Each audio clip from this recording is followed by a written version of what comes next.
Ade Oktaria warga Muara Enim melaporkan dua petugas keamanan sebuah perusahaan sawit atas dugaan penganiayaan terhadap ayahnya. Peristiwa itu terjadi Sabtu 22 November 2025 dini hari lalu, ketika ayahnya dihentikan saat mengangkut buah kelapa sawit yang dibelinya dari seorang rekan. Keduanya diduga merusak kaca kendaraan, memukuli korban hingga luka serius, serta mengambil uang 4 juta rupiah yang dibawanya. Bapak itu dicegat dari depan. Pas saat itu bapak disuruh turun, terus langsung dipukul. Mereka disiksa di situ. Mereka dipukul, terus kaca mobil dipecahi mereka, terus mereka langsung dibawa ke Polsek Muara Kuang. Oleh rombongan satpam itu, oleh mereka itu, padahal bapak itu kan beli. Berondol itu kan beli, bukan maling kan.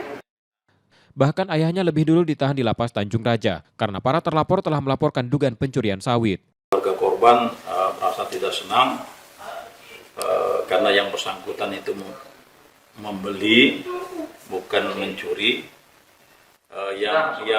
Yang tempat membeli tidak diamankan, sedangkan dia yang membeli tapi ditahan. Nah itu yang keluarga korban tidak senang. Bukti-bukti pendukung telah diserahkan dan laporan resmi kini diterima SPKT Polda Sumsel untuk proses lebih lanjut oleh Direktorat Reserse Kriminal Umum. Reski Oktora, Muklas Diferensial, Kompas TV, Palembang, Sumatera Selatan.